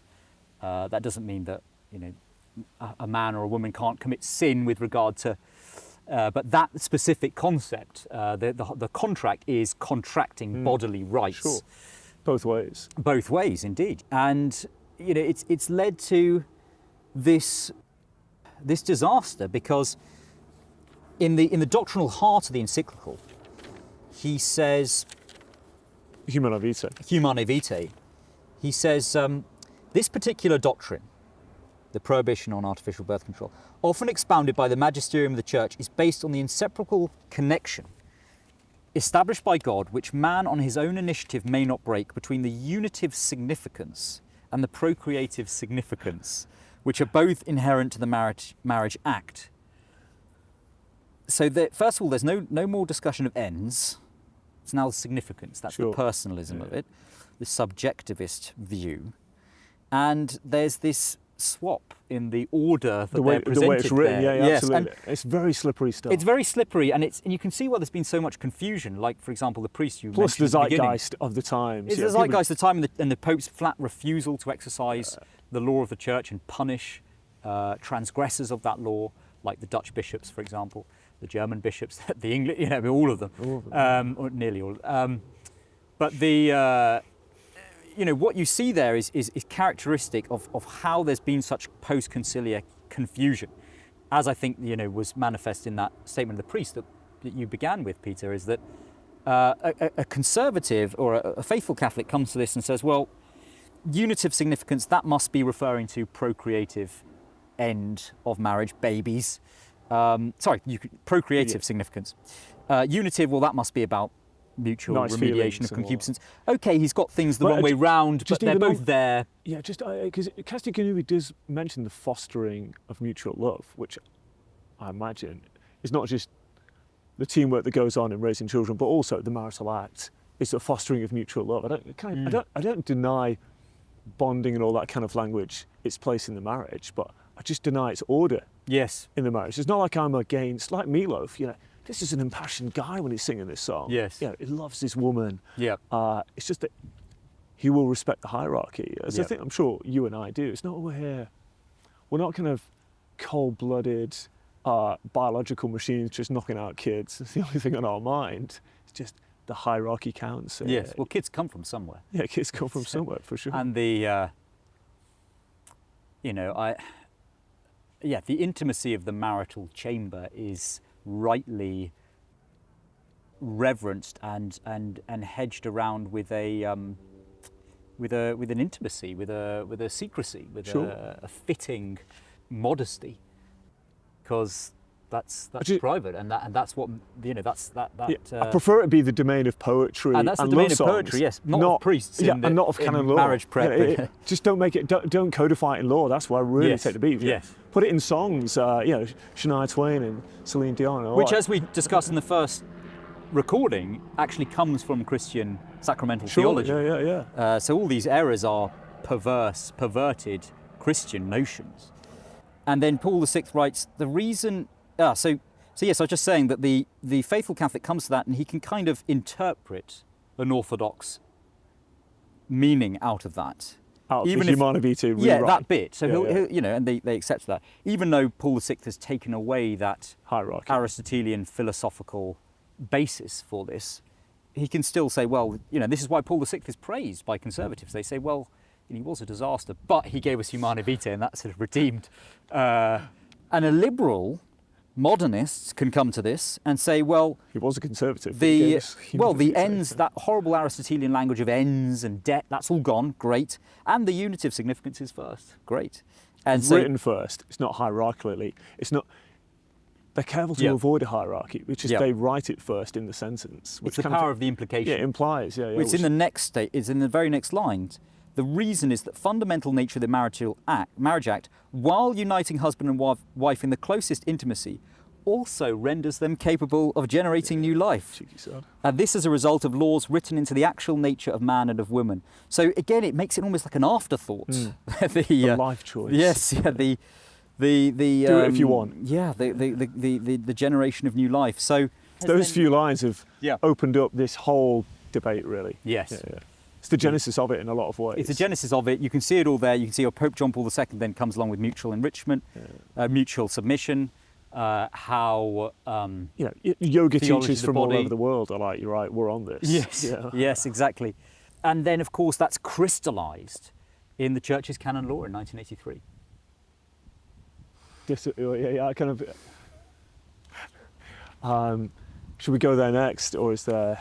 Well, I'm very happy to is go that there. Yes, next? and if there's anything I've sort of covered quite a lot there, I think, of what I wanted to cover, so we can sort of be free flowing and Yeah, I suppose I want to look at the arguments for NFP, and because we have to make the distinction. Artificial contraception, we all agree, even the modern church, at least on paper, agrees that's bad.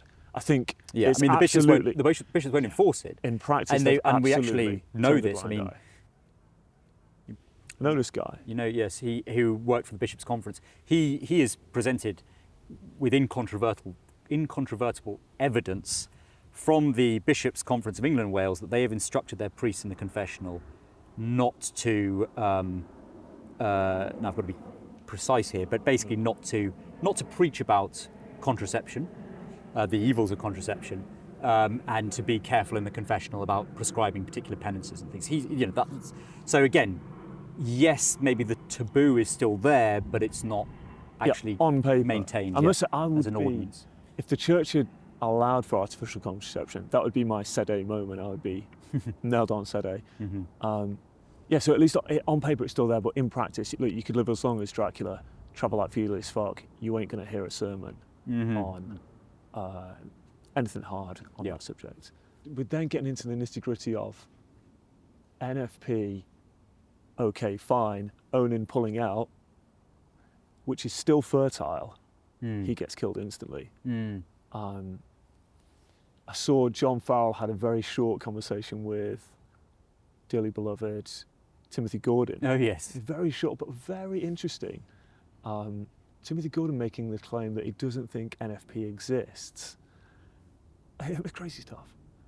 On the basis that there is no zero infertility time, which I think is... I remember, yes, it's I kind of recall that. irrelevant, really. So NFP is basically people don't know. And I kind of think I'm kind of going after people, really, and I kind of regret doing it. People are on my side, really. They are, because a lot of NFPers will have so-called large families and just find it hard. And I totally sympathise that having children does put you in a position where you're making a little bit of money go very far. Yes. And also that...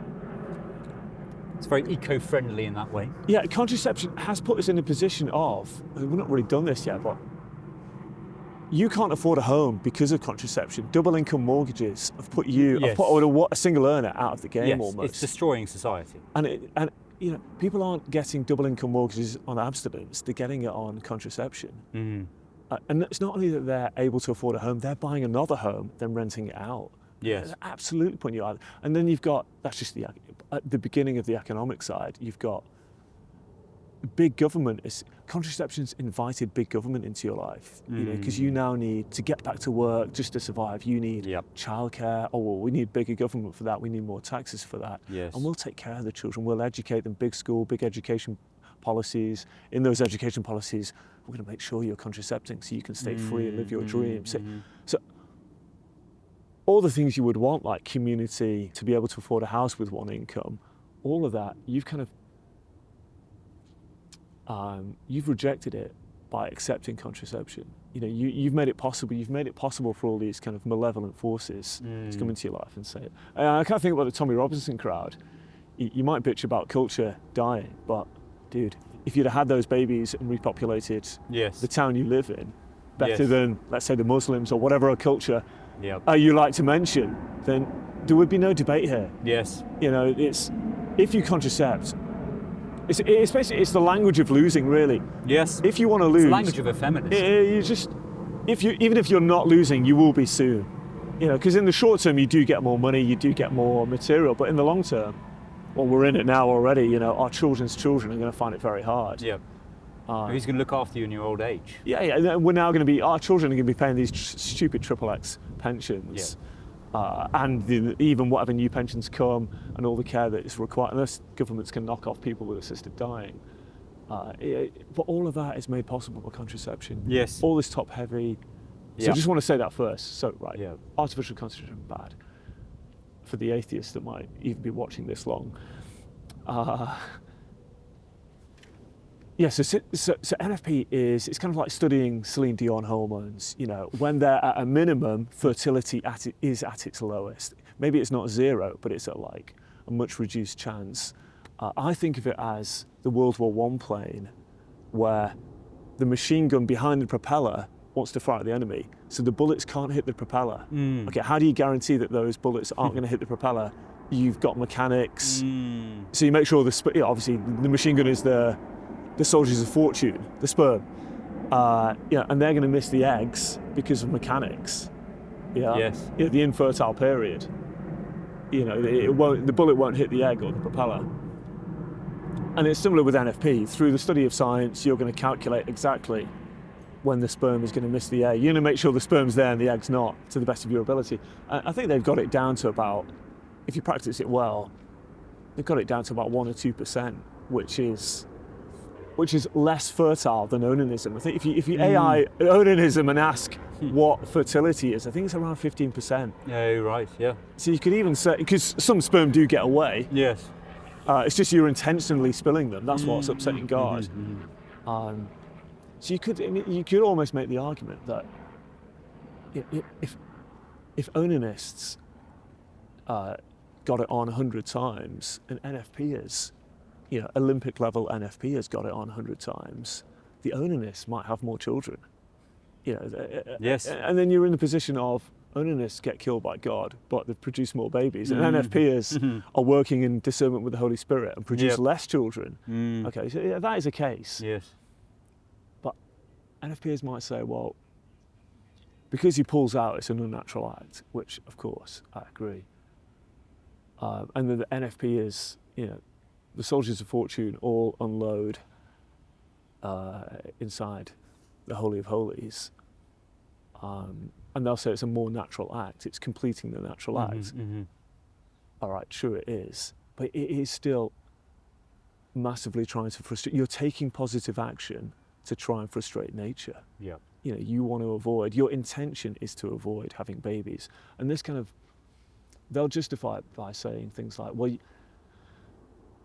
you can do NFP as long as you don't have a contraceptive mentality. And I think that is, from what I can tell of their reading, that hinges on that you're open to life. I mean, it's such a bogus phrase, it's such a slippery, it's been floating around Catholic discourse for so long. It's not even got a lanyard on. It just walks in and out of rooms, goes past security. And they're, as far as I can tell, they're hinging that on because NFP has got a failure rate of 1 or 2%. It is therefore open to life, which is crazy. Well, Onanists are open to life. Even at March for Life last year, we had the guy that lived, he survived the abortionist. I mean, you could say the abortionist is open to life, or his protocols are open to life. It's not really a phrase that means much. I kind of think of it as Jurassic Park. I don't know if you've ever seen that film. Oh yeah. And they only breed males. Oh yes. And the crazy character, I think it's played by Jeff Goldblum. How do you know they're all female? Does somebody go out in the park and pull up the dinosaur skirts? We control their chromosomes. It's really not that difficult. All vertebrate embryos are inherently female anyway. They just require an extra hormone given at the right developmental stage to make them male. We simply deny them that. Deny them that? John, the kind of control you're attempting is, it's not possible. Listen, if there's one thing the history of evolution has taught us, it's that life will not be contained. Life breaks free, it expands to new territories, and it crashes through barriers painfully, maybe even dangerously, but, well, there it is. There it is. You're implying that a group composed entirely of female animals will breed? No, I'm simply saying that life finds a way. He makes the case that life will find a way. That's right, yeah. And that's really what open to life means. It means it's not that you are open to life. Nature is open to life. Even though you're practicing NFP or contraception or the pill, life will often find a way. That's why there's a failure rate. It's nothing to do with you, really. So I kind of think it's just become this quite holy phrase that trads and other Catholics use, but really the simple version of it is, do not frustrate nature. That's the terrifying phrase they don't want to pick up. Well, the negative is easier to define. Yeah, it is. Apophatically speaking. And it's a much simpler phrase to understand, because open to life, what actually does it mean, open to life? It's not really a disposition of your intent. It's just a failure rate in the method. Could we pause there? Of course, Peter? I can see that. I'm quite hot in the sun. You swap seats. We've got to be in this debate. I think it's important because that's going to rile up. People I'm good friends with, and people on my side, and people who've got big families. But where it riles me up is where my knickers get twisted. Is that the NFP way is, almost universally dished out at marriage prep. Like it's theology of the body, which has got issues, and now we're going to hand over with you the means to regulate. And that's seen as like the conservative marriage prep. Which it is, compared to the kind of like yoga teacher, where are you in the relationship? And the couples in the marriage prep are all cohabiting already. So theology, in respect to fair dues to the theology of the body, it is night and day compared to some of the crappy. I mean, what it has of Catholic truth still there. Exactly. Just we have issue again with it. So really the superior way should be, do not frustrate nature. Love your wife. Love your husband. Be Render chaste. the marital debt. Obey your husband. And I think love your wife. When we see the marriages that do this, I'd say my own does this. I don't think anyone could look at Maria, who's kind of in the public domain. You couldn't look at her and say, downtrodden by this simple northerner, or I'm not especially highly educated, or buying into the new ways of thinking. You couldn't look at Maria and say, nothing to do, tied to the sink. She runs up this RCA, she's on there. Look at the, Proverbs, Proverbs 31. What does it say? The woman, the faithful wife, who shall find me a faithful woman, for her price is above rubies.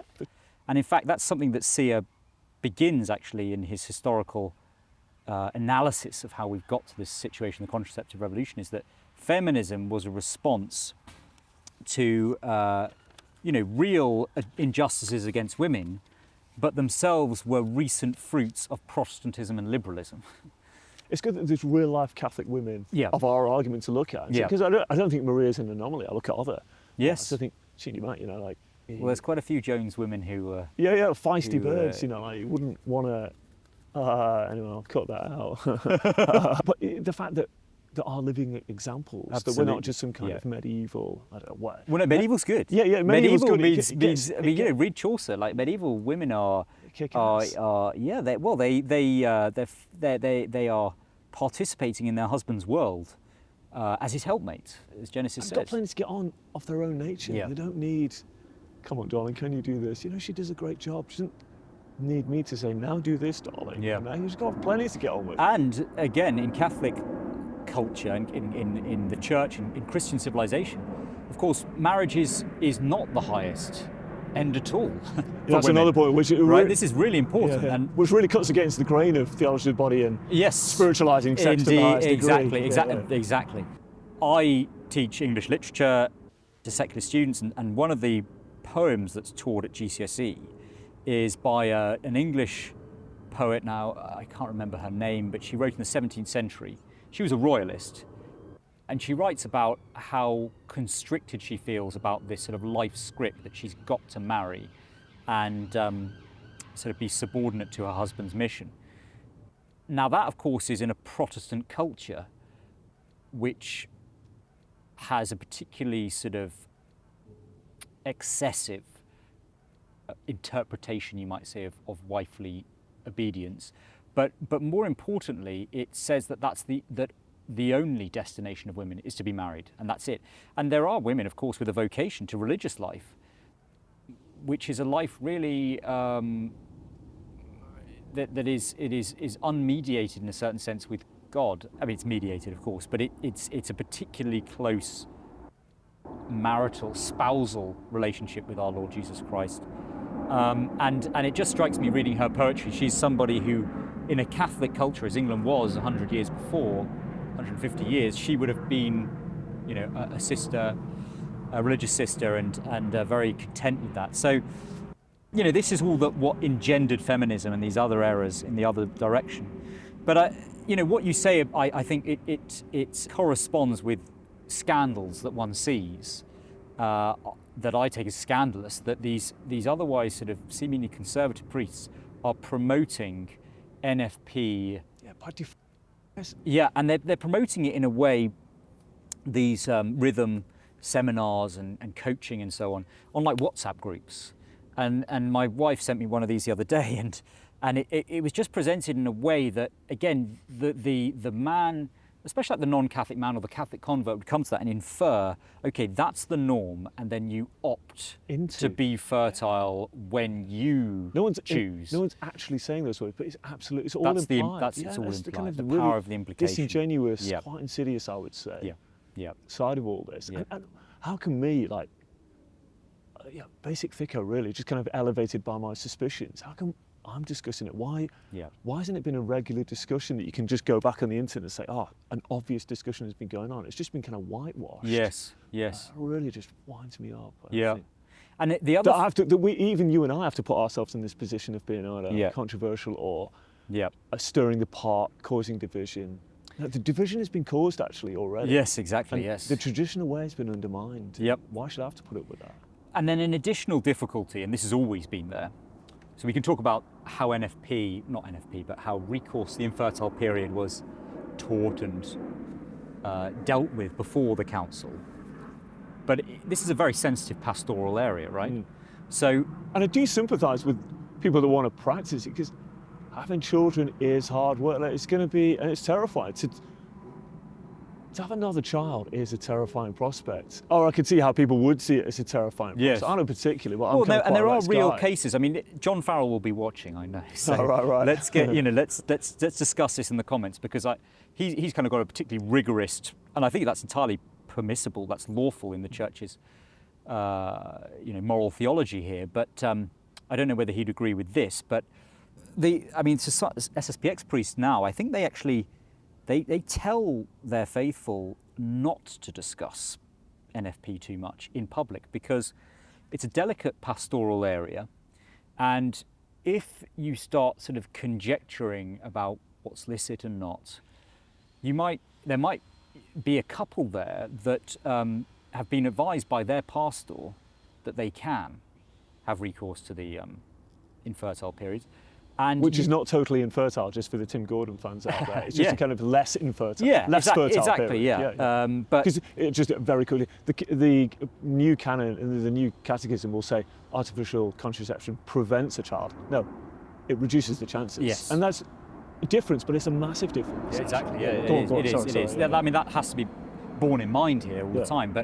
But in discussing it, in that sort of way, and again, this is like the breakdown of the Church's law. People think that these kind of like freewheeling theologians teaching at Catholic institutions, and departing from the Church's teaching, that's kind of valid, whereas it used to be theologians had to be authorised, and the discipline of the index and censures and so on. But anyway, if we're just freely discussing it, you might give a Catholic couple who have been given that sanction by their pastor scruples, and put sort of strain on them in that way when they have got a valid reason.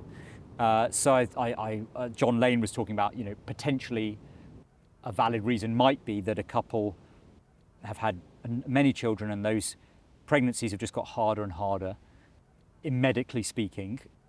Which is a real thing. It's a real thing, preeclampsia, for example. And the doctors, and of course you've got to be careful because again, modern doctors kind of can often be alarmist. We had a lady on how many cesareans she had. Yep. Loads. Yep. Yeah, and the doctors say no more. But exactly. Yeah. So bearing all that, take all that in mind. Ideally, with a good Catholic doctor and so on, a faithful Catholic doctor. But if the doctor was actually to say, well, if you have another pregnancy, I think you really could die, the mother, and she's got 7 children that need her and her husband. That might conceivably be a good reason to have recourse to the infertile period, as guided by their pastor. Whatever you want to do, great. Keep it in the private domain. It should not be in the public. But also, even you are risking it because it has got a failure rate. Exactly. So God knows you're at risk of preeclampsia, and actually, it might mysteriously even be His will that you die. I mean, I'm not saying but that may well be there. But this is another part of the difficult conversation on marriage, where the Church has kind of departed from reality, what is obvious reality, and it's kind of it's going to be your mysterious journey into endless love, going deeper and deeper and deeper. When really, you get married, childbirth can kill you, and it's going to be hard. And the first childbirth can kill. Maria nearly died on the birth of Rupert. You are risking a lot. Yeah. There are tough outcomes out there. You need to be psychologically prepared. And women will be saved by that, as St. Paul teaches. Yeah, well, there we are, great. But just to say that it's a life and death matter. It's not a kind of rosy love off into the sunset matter. That's failing people's expectations, I would say. We need to get back what is real, what is going on. And these issues are real that you're talking about. It could cost you everything. Yes. So I wonder how many even I don't know. I mean, it's as I say, it's a delicate pastoral matter, but I think there are a lot of the otherwise faithful priests who on this would not sort of give that traditional guidance. Not at all, and that's really worrying because before the council there was this, we talked about in our last conversation about how Dietrich von Hildebrand submitted this dubia to the Holy Office, who responded that no, it wasn't permissible to think that the unitive end was on the same level as the procreative or above it. And Pius XII had that ruling published. So it's on the record. It's on the record, and it's something that we must give firm mental assent to as faithful Catholics, bound by our baptismal promises. But there was still a kind of consideration with regard to recourse to the infertile period, NFP, that the stricter view was that to have recourse to the infertile period for a certain amount of time, and I think there were different manuals that actually quantified this. They'd said like No way. 14 months or so. I don't What know. are these kind of things? Yeah. Well, now with again, we have to be careful again Sure. with the sources, AI and so on. But it does have an amazing ability to pull up It does, yeah. these You've got to sources. salute it for that. But it said, but the stricter view was that doing that for that period of time constituted at least venial sin, and longer than that was mortally sinful. And then this. But always the backdrop for this should be, it is in the private domain. You shouldn't be it's Yep. scandalous, like you say, to put this Yep. front and centre into the public domain like Yes. it's the norm. Yes, exactly. Even when it came into kind of being, it was, we'll move in a minute, it was regarded as with grave, there must be grave reason, which normally translates to mortal sin. You shouldn't be doing this. It could affect your soul. And you can see with the Onan, Yes. all of this, anything in this kind of domain, anything where fertility is jeopardized, is really Satan's manifesto. You're flipping from God's manifesto, life and abundance, into Satan's manifesto. There's not really, I wouldn't say there's a grey area. Maybe there's a grey area where it's, okay, it might be permissible for some amazing exception, but your default should always be don't touch nature, leave it alone. Yes. Yep. I think that's certainly a safe view to hold, and An easy view to understand and an easy view to hold. Exactly, Yeah, yes. thickos can do it. Yep. See that? I can see on your face. Let's rock and roll. No, I won't do that. Romantic spot number 2, Theo. Yes. Yeah, very lovely. underneath the birds again. It's been a lovely day. A few things we ain't covered yet.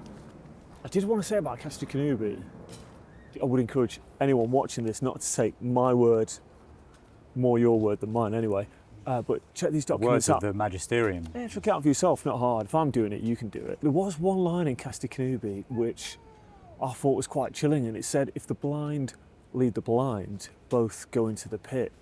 It's not fashionable to mention Jesus' comments about hell and stuff these days, but if there's one issue where you would like to plead ignorance, it would be contraception, especially if no one's talking about it. If you never went to a mass and there's never been a sermon on it and it's never really raised, and you do it because everyone else is doing it, you would, and you're at the final judgment, you would like to plead ignorance. If you want to hear the story of Onan, that would not be common knowledge among Catholics. And it's also a sin where, although you do have to do something positive to commit the sin, it's not a sin where I'd say people think, oh, I've done something wrong there. It's not like if you slandered somebody, you think, okay, yeah, I shouldn't have said that, that is wrong, or you defrauded somebody. So it's a chilling line in that respect. Yes. That Yes. this is not obvious sin to today's average person, and certainly today's Catholic even. But nevertheless, here's Onan getting killed straight off, and here's our Lord saying, the blind are led by the bad shepherd, the blind shepherd, both go in the pit. So I kind of think it's quite a chastising Yeah. Well, it shows the indictment to make. Exactly. Yes, the bent of human nature, affected by concupiscence and original sin, that even something that belongs to the natural law, that non-Catholics would have an appreciation of the evils of frustrating nature, is even now vitiated today among peoples, that it is just normalised, as you say. That's the power of man's sociable nature, that it just seems that, well, because society says it's okay and because that's what most people seem to do, then Coerced into it. Coerce, yes. Well, yes, and it's certainly kind of, sort of, yeah. By not influenced. talking about it, yeah. Yes. By implication, coerced by implication, Yes. I think. And, I mean, Magnifica Humanitas, you might have seen the recent encyclical of Leo XIV Saw the headlines. on, yes, which actually is very long, and it talks about more than just so-called AI. It talks about sort of the principles of Catholic social teaching, to post-conciliar understanding of that. There's not one mention of the natural law in the entire document. Instead, there's this strong focus on human dignity, which is premier theme among sort of in the post-conciliar era. But in my view, it's an erroneous understanding of human dignity. The post-conciliar popes have held in this idea of an inalienable human dignity. So it just is. It's there by default. It's there by default, just by virtue of being human. Antecedent, if you And that comes from Immanuel Kant, an Enlightenment philosopher, who saw human dignity arising from us being self-legislating rational beings, and that cannot be that cannot be weakened or taken away in any degree. Whereas the Thomistic understanding of dignity is that sin destroys our human dignity. For example, the death penalty is listed, that by his own action of, for example, taking somebody else's life, the murderer forfeits his own right to life, as Pius XII teaches. So that understanding of dignity is also important with regard to contraception, that contraception is something that damages man's dignity. And man's society. Yes, yes, exactly, yes. So look, we've chit-chat a lot about contraception and the changes in language, and the other knock-on effect it's had is, I think we would say, is annulments, which annulments have been historically a thing in the church. You can get an annulment if certain conditions are met. But I suppose we would say the new language in the new code of canon law, and the new language, the personalist norms, the what we're going to come to, good of the spouses, which is new language in the new catechism, open the door up for these kind of what I would call, I know the modern church is at pains to say it's not Catholic divorce, but it is Catholic divorce. Yeah. Especially in particular jurisdictions like the US or the Netherlands. And it's more and more here as well. Yes, indeed. So I suppose I want to make the case that the change in language for contraception, or NFP, how that's opened the door up to these kind of new annulments. And it's quite a hard bridge to make, and you can easily get lost in it, but nevertheless, going to give it a stab. It goes back to, I suppose, the phrase "the good of the spouses," which you see in the definition, the new definition of marriage. It's the two ends, isn't it? It's the good of the spouses and procreation. Yes. It sounds good, doesn't it? Ordered by its nature to the good of the spouses first, and the procreation and education of offspring. Yeah. Canon 1055. Hierarchy undermined by implication there. Yep. Marriage is an irrevocable covenant rather than contract in order to establish marriage. Valid marriage between the baptized is called ratified only if it has been consummated.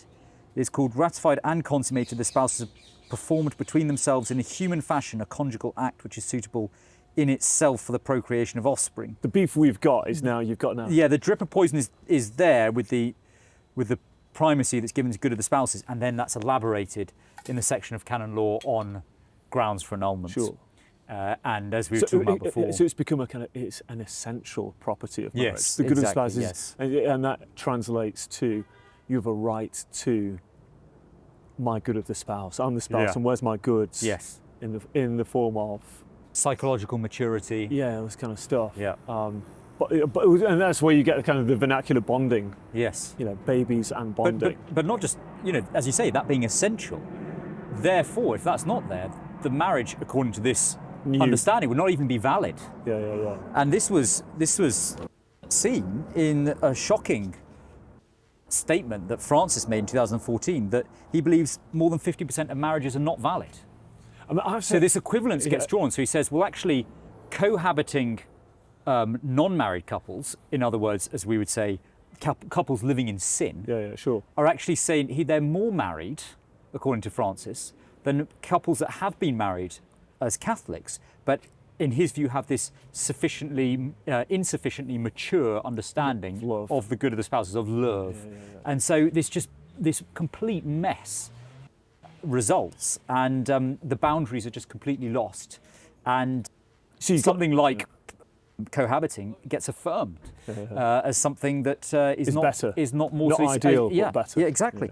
And then in 2020, the Spanish Bishops' Conference announced a much longer marriage preparation program called On the Path Together, divided into 12 areas such as communication, fidelity, the beauty of sexuality, conflict resolution. The course is intended to accompany, prepare and help young couples towards the matrimonial vocation, so as we can have some kind of certainty about this criteria of sufficient understanding of good of the spouses and psychological maturity being present. The new course would last between 2 and 3 years. Oh my gosh, and by the end of it, you'd still have grounds for, well, my husband or my wife, they didn't quite get communicating, and they're still not up to scratch. You still get the he grants had a for bad annulment. night's sleep Yeah, before man, that session. He wasn't listening. Sure. So you could still get the annulment you want. It's just kind of it's opening the door to your priest is your yoga teacher is your priest effectively. Yeah. You know, I do have some sympathy with Francis's point that maybe most marriages aren't valid, but from our end of looking at it, like if a lot of Catholics are getting married now, if they've every intention of frustrating nature, Yes. then arguably that is not a valid marriage. Yeah, I'd that's say. quite a really disturbing thought, yeah, it but is, I'm yeah, sure yeah. that exists. You know, if I heard a lot of cases going to an annulment on those kind of grounds, I'd be like, well, okay, maybe. Yes, Even if they've been married for years and got children, Yes. it's such a mess now. Exactly. It is. That It is. It's hard to know. But so my beef here is that good of the spouses, and I'll put a few video clips in here that I found where it's kind of guys way more sympathetic with the new marriage outlook than we are completely frustrated by the kind of paper chain that you can do now just to get an annulment, especially in America where you just tick the boxes, send it off, never meet someone, they send it back and say, yeah, you've got an annulment, it's crazy, and married with kids. And it's not we're looking for loopholes so we can get this annulment to... Well, so here's the problem. Okay. Many tribunals do not do hearings. Okay. You just mail paperwork in, and they mail you back questionnaires, and things go through the mail, and then one day you might get a letter from the church saying your previous marriage is annulled. And it might as well be, I hate to say this, a Catholic divorce, because it just purely becomes a paper shuffle. There's no one actually encountering the person. I mean, this is a pastoral activity, okay? I mean, canon law is under pastoral theology, okay? There's dogma, there's scripture, there's morals. We're caring for people's souls. Yeah. Because the last canon in the Code of Canon Law is all the law exists is ultimately for the salvation of souls. Yeah. So my criticism of, especially North America tribunals, is many of them, as long as you shove enough paperwork in, something comes out the back end. Now, this is where, well, can we trust the decisions? The problem is, I believe there are many people who have gotten a divorce mentality. Many people who have studied canon law, they're just turning a handle crank. And one of the biggest criticisms, and a legitimate one, of all the various grounds, which is lack of knowledge, fraud, fear, internal fear, exterior fear, deception, there's all sorts of different things it could be. Most cases, sadly, in the United States, run everything through Canon 1095, paragraph 3. Lack of due discretion, which is a very fungible thing. I can't tell you the number of times I presented cases and listed 1, 2, and 3 for grounds, and suddenly, well, we're going to put 1095, paragraph 3. And it's been overused. And so, again, another visual aid. There's an American woman, very exceptional lady, who got her doctorate in canon law from Santa Croce. And this is a adaptation of her doctoral thesis. And to give you an idea of the weight of this tome and its importance, Mrs. Howell, Jeffrey Howell, Cardinal Burke wrote the preface. Wow. The forward, okay? Yeah. This entire book basically goes into the use of paragraph 1095, paragraph 3, and its abuses.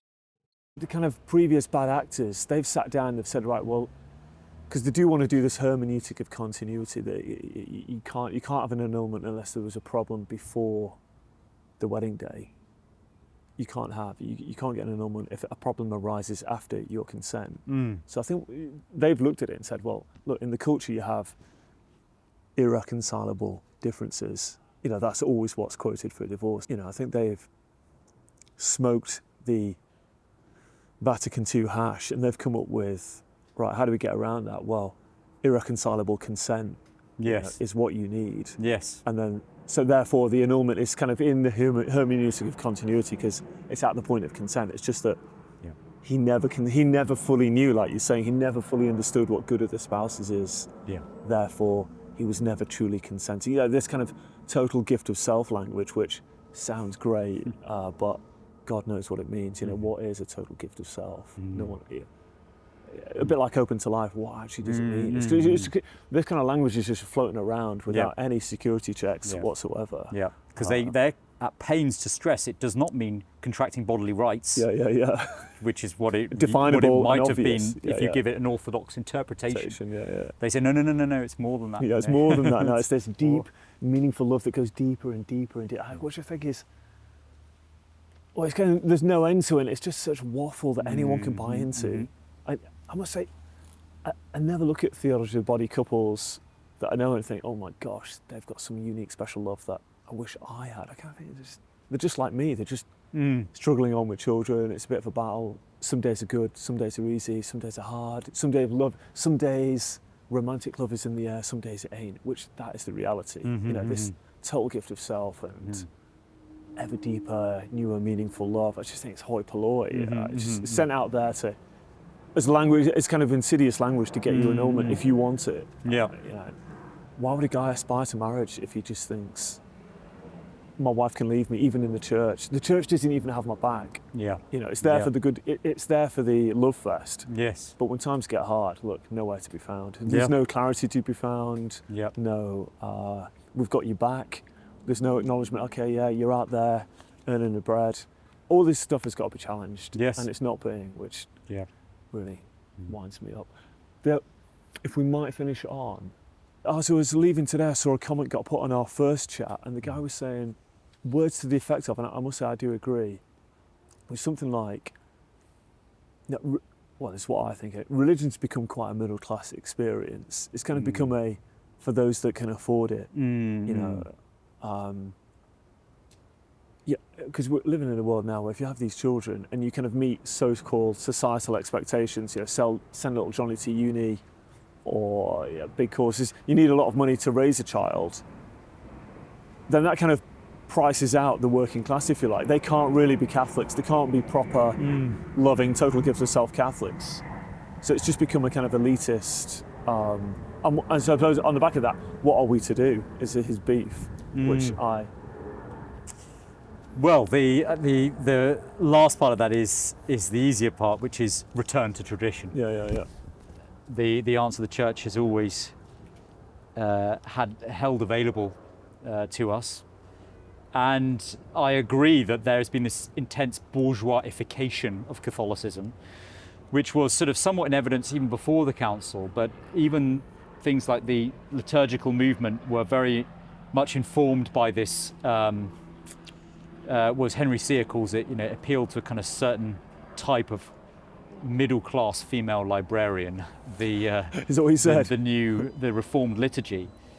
And the church is the home of everybody from prince to pauper. And